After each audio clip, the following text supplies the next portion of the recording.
The first thing that other legislators say when a representative gets up and says, I want to make, gold transactional, gold legal tender, they go, what are you talking about? How could that possibly happen? That sounds like a massive project. And of course, I get out the Glint app and I show them how easy it is. It can be set up within a few minutes and I can buy them lunch or coffee. And they go from, this is going to be a crazy project or this is going to take forever to, we've got to get this done as quickly as possible.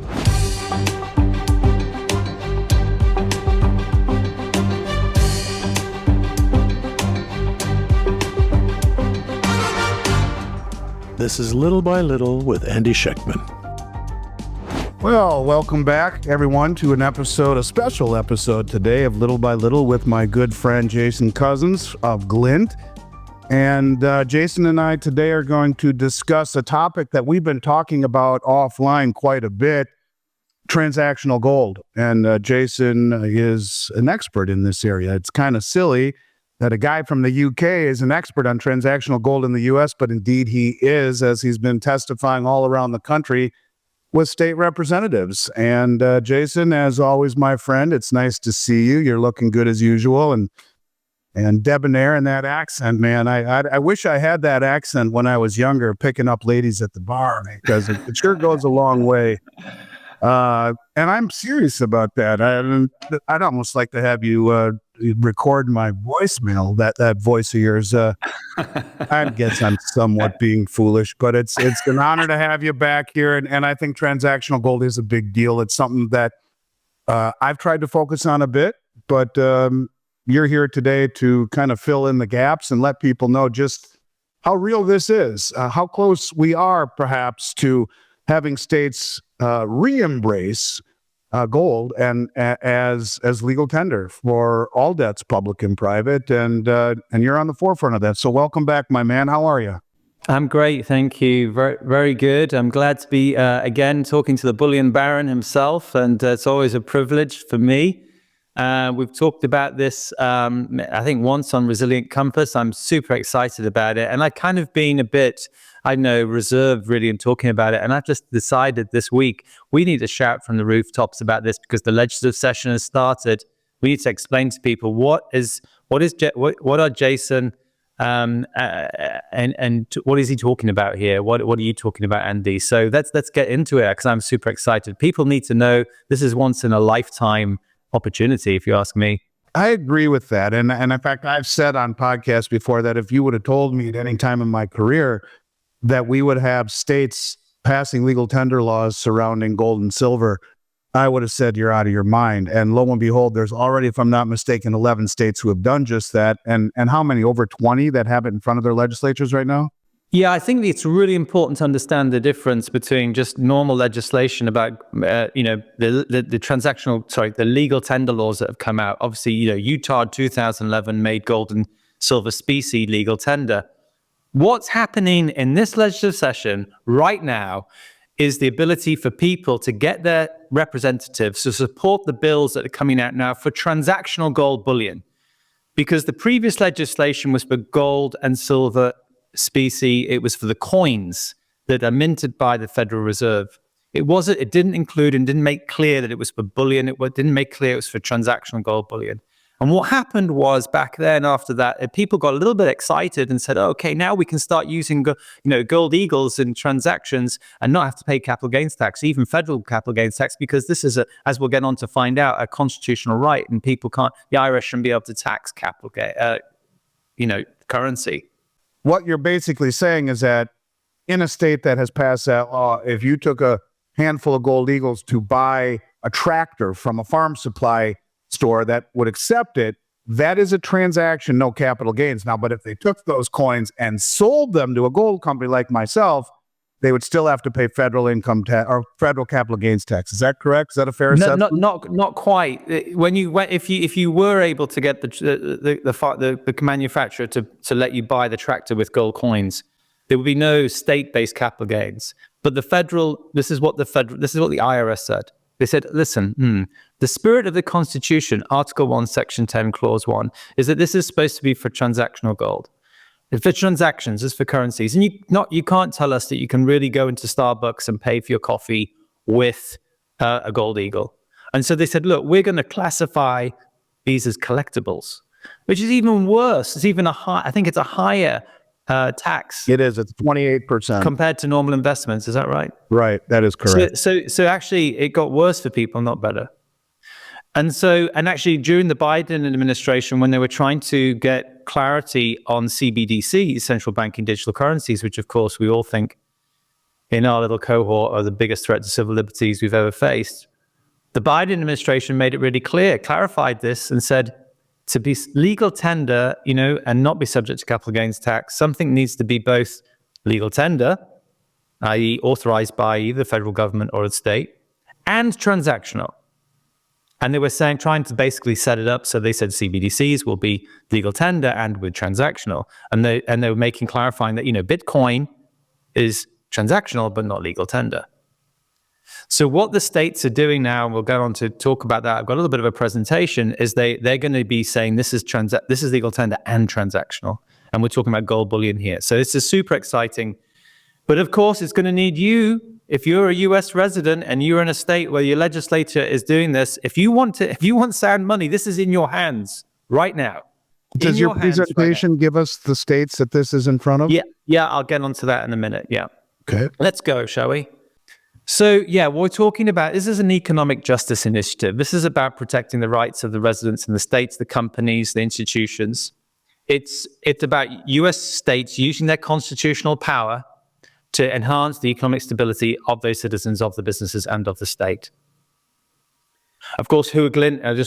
Why am I qualified to do this? Well, a bit about us maybe. We're the first company in the US to make gold transactional, physical gold transactional. We've enabled that platform. And that's why I've been asked to go state to state. And these legislators want us to go out and testify because, of course, the first thing other legislators say when a representative gets up and says, I want to make gold transactional, gold legal tender, they go, what are you talking about? How could that possibly happen? That sounds like a massive project. And of course, I get out the Glint app and I show them how easy it is. It can be set up within a few minutes and I can buy them lunch or coffee. And they go from, this is going to be a crazy project or this is going to take forever to, we've got to get this done as quickly as possible. So I'm really privileged to be in that position. Really, that's what we set Glint up, is to create change for everyday people. But why the states doing this? Well, what are they worried about? Well, they're worried about, nearly $37 trillion of debt. And I love the way you describe how that's increasing, Andy. A trillion seconds ago being 31,688 years ago, it just gives an idea of how big that really is. And you're right. I think that no matter how exuberant we all are to get our culture back with the new administration, the fiscal and monetary policies remain. And just as an aside, Jason, that 37 trillion doesn't include the off-balance obligations of Medicare, Medicaid, Social Security, and government military pensions, which are about 5 times or 6 times the amount of the on-balance sheet debt. Our total obligations are somewhere in the neighborhood of $200 trillion, with only 37 trillion of them being counted. You cannot be serious. Yes. Medicare Part B is 99 trillion. Medicare Part D, 22 trillion underfunded. Social Security, over 70 trillion underfunded, not to mention all of the government military pensions. This is all off-balance sheet obligations that they're still obligations, but they're not counted on the debt, and they're filled with IOUs. So yeah, it's a bigger problem than people talk about, and I think that's something that should be addressed whenever we talk about how big the debt problem is, and it adds further credibility to what we say. Yeah. And of course, Trump's having to unwind, and it's impossible for him to unwind, 55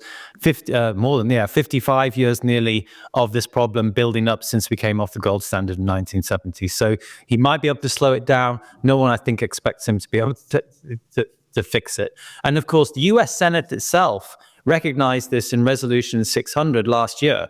They said that the Senate recognizes that the national debt is a threat to national security and realizes that deficits are unsustainable, irresponsible, and dangerous, and commits to preventing the looming financial crisis or fiscal crisis, but I don't think they're going to be able to do that. The second thing they're worried about is inflation, and we've all experienced that in spades recently. Of course, even without the kind of recent 20-odd% inflation surge that we've experienced, probably more, of course, it's an insidious creep. Even when it wasn't going crazy since, COVID, etc., it was still eating away at our debt. At our purchasing power. It's a very destructive force, and it affects those less off more than it does the rich, of course. They're worried about the financial system and how small things can affect the whole thing. It's actually reasonably fragile in some ways. Of course, military conflict, it's terrible what we're seeing in the world today. And we continue to see every decade, military conflict. And I think the doomsday clock is closer to midnight than it's ever been. There's lots of concerns about that and what impact that has on residents within the US. And this wealth gap that I just mentioned before, perfectly surmised by the Cantillon effect, those closest to the money supply benefit disproportionately from everybody else. And, how can ordinary people be able to get by when, this inflation actually is used by the wealthy to increase their wealth, and when everybody else, it's a hindrance, it's a resistance, it's a friction. It's like swimming against the tide. No matter how hard you try and build your business, your life, you feel like you're still going backwards. Whereas just over there near the super yacht, the tide's going in the other direction. Well, that's because the wealthy own assets, and assets go up in an inflationary environment, so much so that they don't care about the higher cost of food and fuel and this the basic living necessities. That's the whole crux of the Cantillon effect. And you've really seen that over the last few years as the upper 1% have increased their wealth disproportionately because their assets have gone up disproportionately. And you talk about inflation too, just to give a little bit of color. My father graduated college. He was married to my mother when they graduated.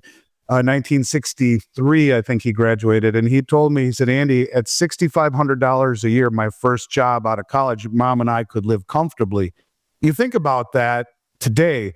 And I was interviewing Judy Shelton and said, who in their right mind came up with this 2% inflation target? And she actually said it was Janet Yellen and her husband, ironically. She goes into a whole story about it. People should check that out on the Little by Little podcast with Judy Shelton. But, even in 10 years at a 2%, which we're nowhere near, that means you've lost 20% of your purchasing power. If you look at what real inflation is via shadowstats.com, we're probably 7, 8, 9, 10%. He would say 11. So let's just say 10% inflation right now, even though the CPI, the CPI says 3, he says add an 8 to it, and that's what you'll get an accurate number. Owning gold is not about becoming wealthy. It is wealth that will protect you from all of these things, in particular the insidious levels of inflation, which I would argue have nowhere to go but higher over time. So again, just adding a little color to your excellent presentation. Yeah, I mean, one of the US legislators, I can't remember if he was a representative, a senator, or governor. I saw him in a video on Instagram the other day, came out with a great phrase. He didn't call it the have-nots and the haves and the have-nots. He called it the have-nots and the have-yachts. Perfectly represented there. And then up until very recently, absolutely worried about central banking digital currencies and the way that they could be used to control people's spending. I think that yes, Trump has come in and saying he doesn't want to have CBDCs, but the man's not going to be in power forever, and different governments can come in. So that looms, a shadow looms over everybody still through the fullness of time. It might still come back to haunt us. So yes, that's what they're worried about. And let's just go into some of these charts just to kind of visualize them a little bit. You've probably all seen this one before, the fact that dollar's lost over 83% of its purchasing power since I was born, and that gold's gone over nearly 900% in real terms over the same period. We've got here, this is a fantastic chart that I was only brought aware of actually whilst I was testifying around the country. US house prices, and back when I was born, a US house cost about $20,000 or 20,000 grams of gold. I was talking grams, but your viewers probably want to hear about that in ounces, Andy. I'm sorry, I can't tell them what that was. So in ounces, you're looking at about 640 ounces. Yeah. And what's fascinating is that, just to put those previous figures into perspective, when I said it's gone up nearly 900% in gold, but the dollar's lost nearly 85% of its purchasing power. Today, those dollars wouldn't even, those $20,000 wouldn't even buy you the deposit, the down payment on your house that you're trying to save up for. And yet the same amount of gold would buy you 3 houses. So what kind of money should we have, Right, and that coincides with Nixon closing the gold window in August of 1971, when the dollar was set free from being tethered to sound money. And this is really the point, I think, of everything you're talking about, is that when you have a fiat currency where the government can just print at will, detached from gold, this is what happens to your purchasing power, and it happens over time. So it doesn't, this is the old frog in a pot of boiling water that jumps out versus slowly turning up the heat until it falls asleep. And you could say since 1971, the public has slowly fallen asleep. Just like, the first Corvette my father bought in 1973 was $6,500 or $6,900, just about what he was making right out of college, is now 120. And so inflation creeps over time. Yeah, it's been 55 years, but nonetheless, what does that say for you trying to save your money in US dollars? It's not a good idea. No. And this is the really disturbing one I don't like. You see the green line. The green line is the amount of money that's being printed, as they call it, M2. The red line is the increase in the net worth of the top 0.1%, the very richest people in society. You can see that it perfectly matches the amount of money printed.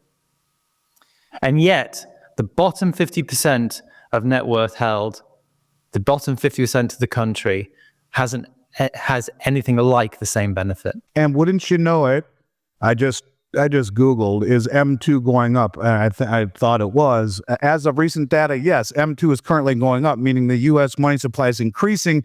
After a period of decline in 2022, M2 is now showing positive growth year over year, with the recent data indicating a modest increase in the money supply. So here we go again, M2. And you can see the 2022 drop there.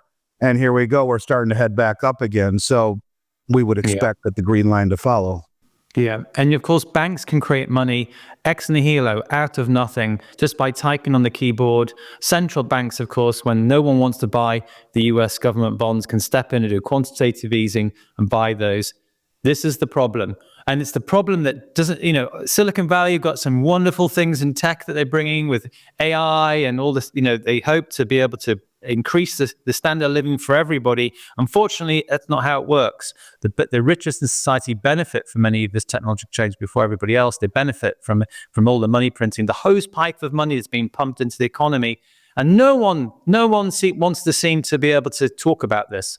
And of course, if you are the richest in society and you're benefiting from it, I can see why you wouldn't want to be highlighting it. And every time people talk about inflation, they seem to want to, blame it on the rising price of vegetables and groceries. And yet no one wants to say, no, that's a consequence of inflation of the money supply. And it's the biggest thing that's creating the biggest wealth gap.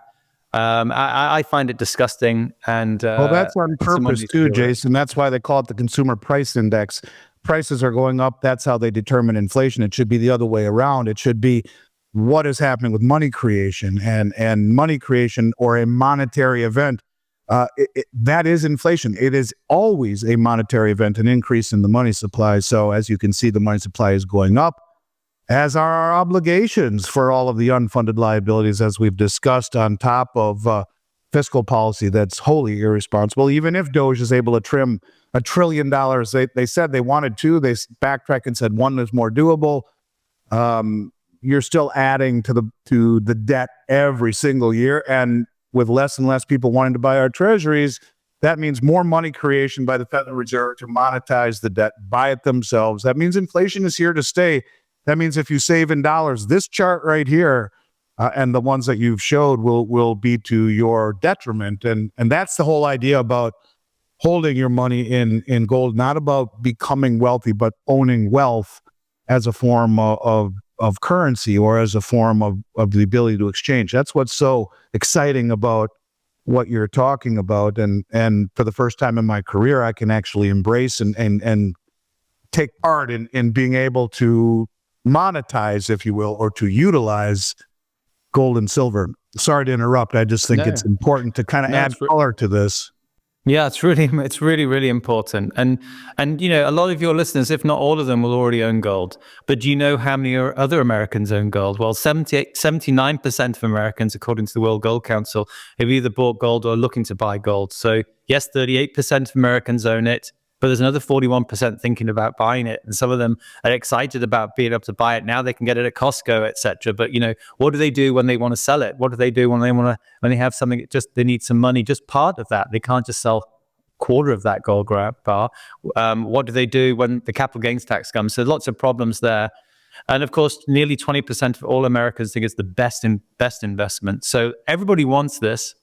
And of course, what people don't realize is it is the constitutional right of U.S. states to be able to use gold as money, and this was set in place by the founders. They said they forbid any state to make its own currency except gold and silver. The founding fathers knew that they didn't want people setting up unbacked money. Fiat money. They didn't want fiat money. They knew that. They said, if you want to use gold and silver, fine, but we don't want you to be creating any of this paper stuff. And, coin is the same as gold bullion for those of you who might be interested. It's, been numerous Supreme Court judgments that clarify that, as long as we're talking about, it's the gold that's in the coins that's important. It could be gold bullion. All that minting does is define what the constitution of that coin is, but it's a right. Every state has the right to enact this, and it's a balancing act that the founding fathers put in the Constitution for the electorate, and they're passing laws for transactional gold currency. There's 20 U.S. states that I know of. In fact, I just found out about 3 more just before I came on this call who are really interested in looking at this. This is the legislative session just started literally a couple of weeks ago for this year. It'll all be over in July for most states. But they're looking at saying, can they authorize transactional gold as platforms? And some are also even considering, taxpayers being able to pay their taxes in gold. Can the state pay a portion of their employees? Can pay their portion of their wages in gold? Can suppliers be paid in gold? So the odd ones talking about building a gold depository like Texas did a few years ago. These are some of the ancillary things that are being thought about. Yeah, I don't think people understand how huge that truly is, because if you were paid in gold over the last 25 years, just paid in gold has averaged 9.9% on average over the last 25 years. It's doubled the performance of the 10-year Treasury. It's beat the S&P 500 by about 3 basis points. Not a lot. 9.5 versus 30 basis points. That would be 3.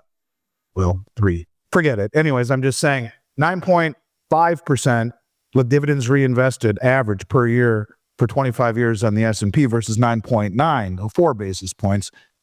It's outpaced every traditional asset without having to invest it.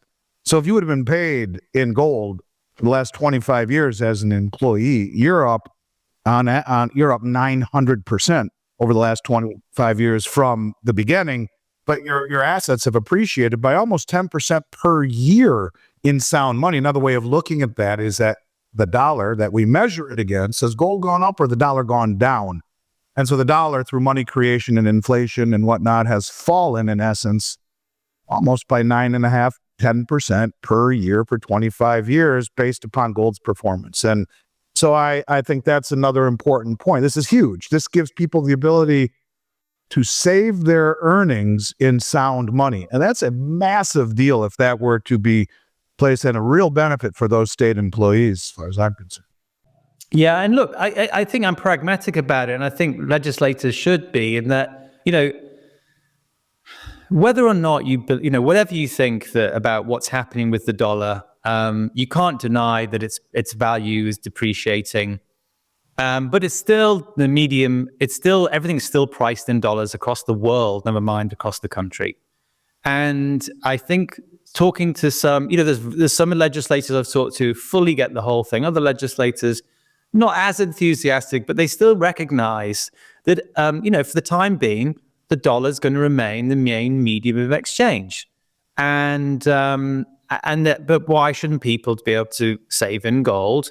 And if they need to, if there's some medical emergency, something's needed for school fees, whatever the problem is, you lose your job, you can pay with that sound money, without any detriment, without any tax, without any depreciation of your purchasing power. As we've discussed, it might well have gone up.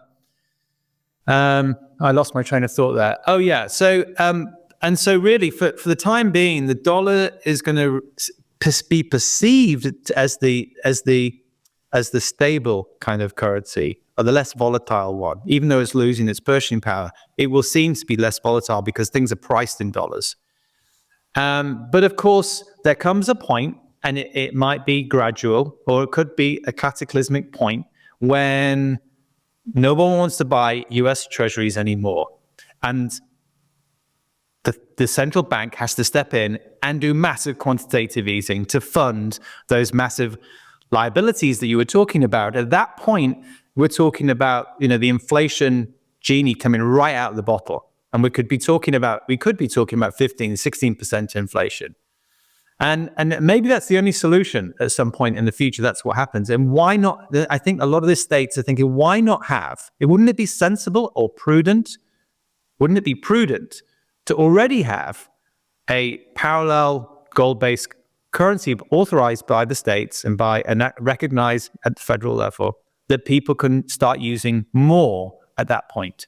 Huge. And I think, and up until then, well, why shouldn't people be able to save in something that doesn't lose its purchasing power like the dollar does, the same way, and still be able to use it as money? So I think there's some very rational, level-headed people talking about it that way. Look at this. Wow.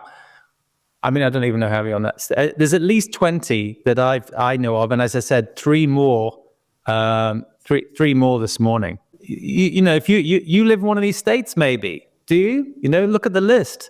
I hope you can see it. But do you live in one of those states? There is a legislator in your state who has already started on this, maybe attempted to do it last year, has maybe even submitted legislation, or even had legislation passed in Utah. They passed legislation last year for the treasurer to do a study bill on this. And they also passed legislation to say the state should be able to buy gold for its reserves should it wish to. The people can. Every other entity in the country can, except you, the state. Well, yes, please, we want you to be prudent and look after the state reserves. Maybe you should be able to put some gold into that. So they passed that. The state of Utah is already buying some gold. They passed that legislation. They got the study bill going. We'll talk about that in a second. Texas, there's legislators who've been working on this for a while. They got the gold depository bill passed previously. Now they're looking at the transactional gold piece. Mark DeRazio, I think, is in Texas. In Kansas, you've got people submitting bills. In Florida, we'll talk about that in a second. You've got stuff going on there. But all across the country, it's an incredible initiative. Legislation submitted.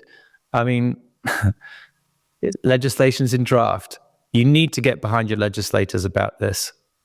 It's unbelievable. Never thought I'd see that. This is Mike Schultz. He's the Utah's Speaker of the House.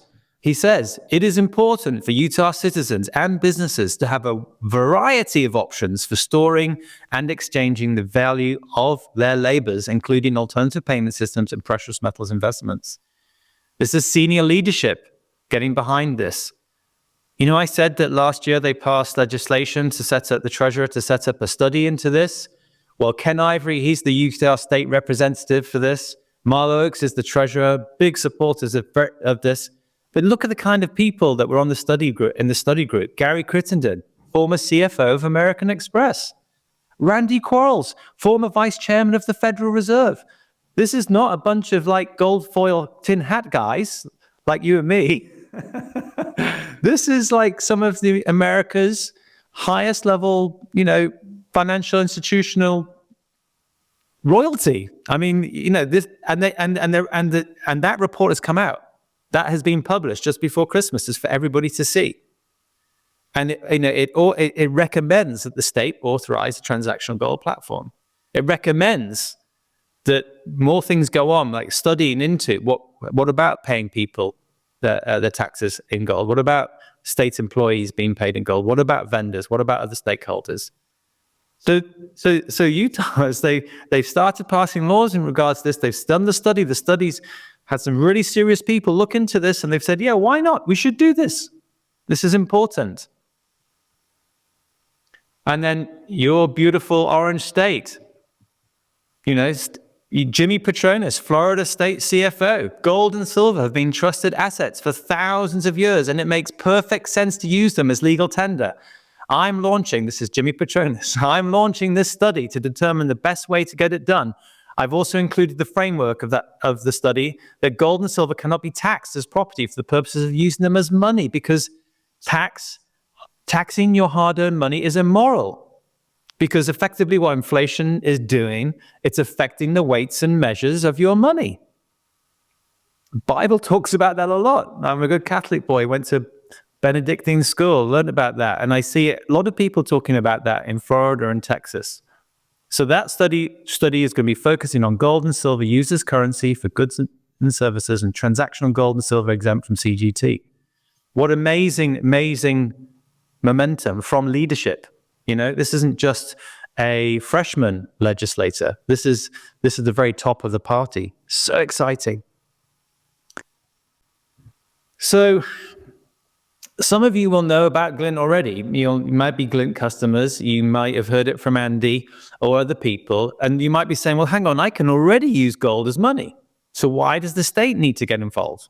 Well, there's two very important reasons why the state needs to get involved in authorizing, gold and silver as legislation, as legal tender. Number one, it needs to protect your rights to be able to use this as gold and silver, because we've seen in the past, in times when, gold was confiscated, gold was banned. What happens if the next administration doesn't like this? Well, you need the state to get behind it and authorize it as a state level currency, and then nobody can stop that. And then the second thing is, Glint, well, we could try and go to the IRS and say, hey, this is gold. It's legal tender in lots of states. And, we've made it transactional.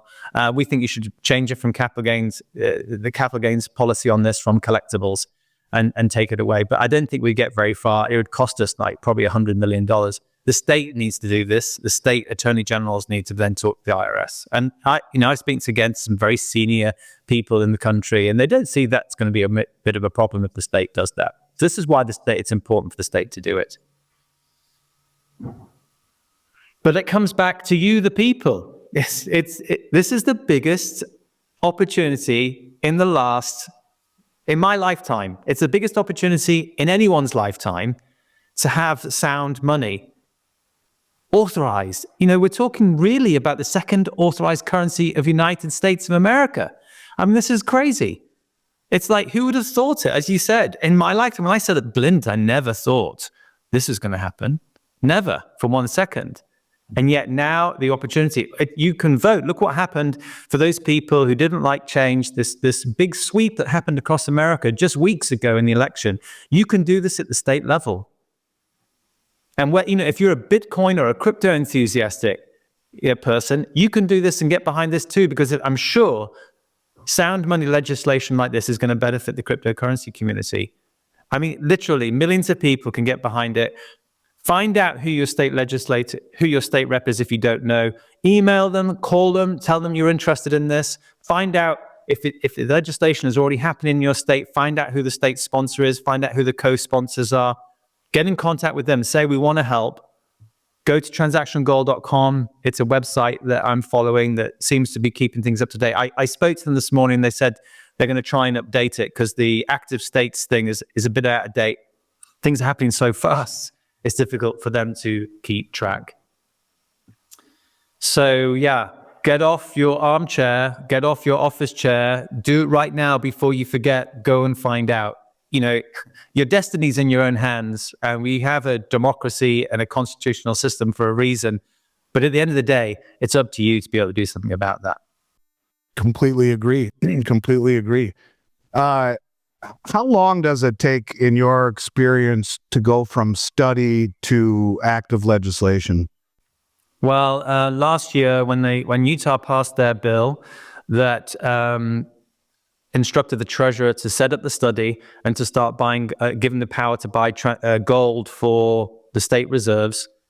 I think the way the legislation works is it might be passed in kind of April time, something like that. The governor normally signs these things off in about the June time. Every state is slightly different. The governor has the right of veto, so it's important that you all tell him that you really, really want this. And I know that the state treasurer set up the work group and had it up and running within a couple of months. And they were buying gold. I think they're up to about $35 million worth of gold in their reserves. They're doing that every couple of weeks. So very quick. I think something like this with a transactional gold platform, they're going to have to go out to RFP.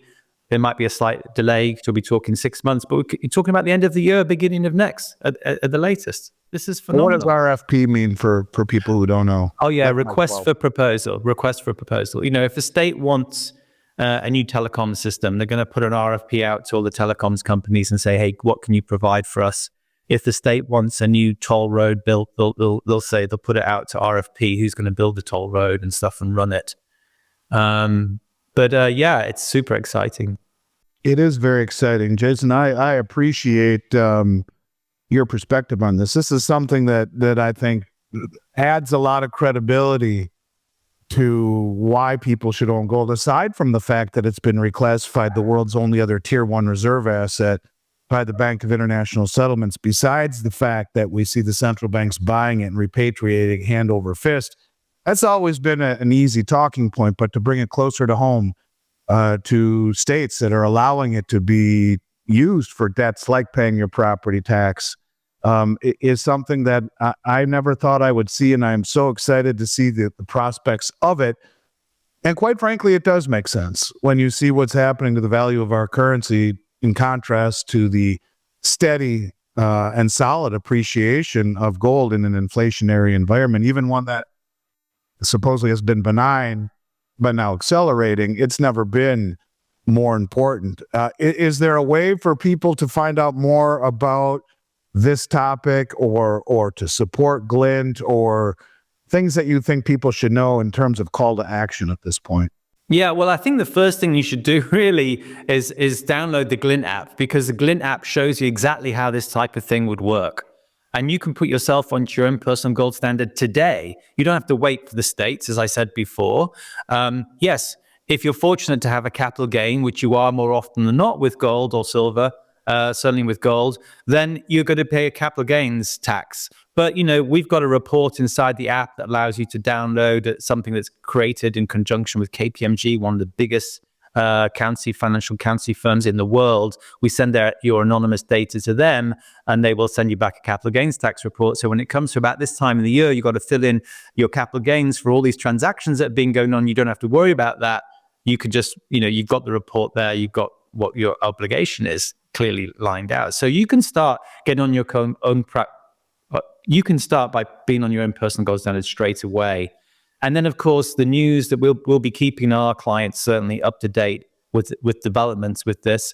Also, of course, Resilient Compass that we both co-host. We think we've already had one person, Mike Carter from the Economic War Room, who's a think tank on this whole thing. We already had an interview there. Go and listen to what Mike Carter has to say on the Resilient Compass.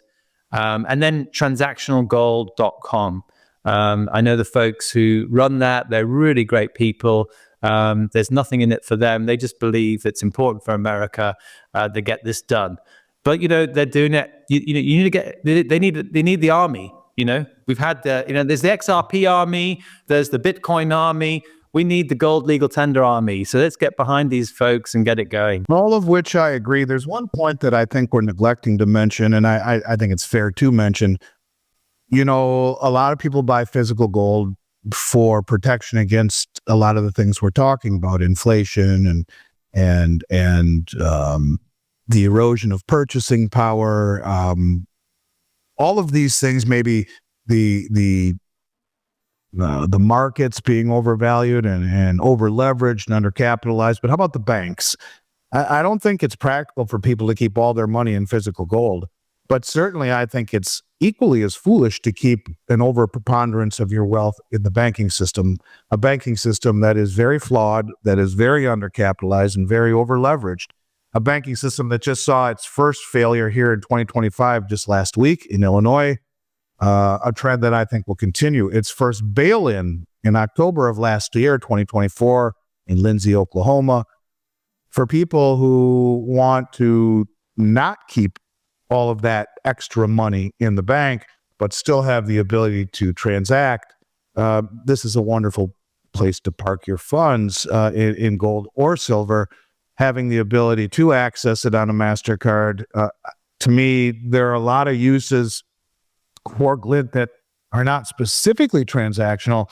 I would rather have my money held in the form of gold at Brinks Zurich than I would sitting in a commercial bank or a regional bank here in the United States, because I truly do believe that we have not seen the end of the banking issues here in the States. So it's a good way to keep your money readily available, but also out of the harm's way of the U.S. banking system, but with the ability to access it at the drop of a hat should you need it. So, but yeah, I couldn't be more happy with not only my relationship with you, but the actual program itself, the ability to cost average. I buy $500 a month of gold and silver every single month, and it's set up on the Glint platform to do it for me automatically. And I will tell you that the actual transaction is mind-bending. When the first time I saw it in London, where you paid for lunch, and in a millisecond, not only was the bill rang on the handheld processor that server brought to the table, but you had your phone open and showed me instantly the amount of gold decreased by how much the bill was. The technology is second to none, and I think people will be very impressed, if not blown away, by the sophistication and the ease of use.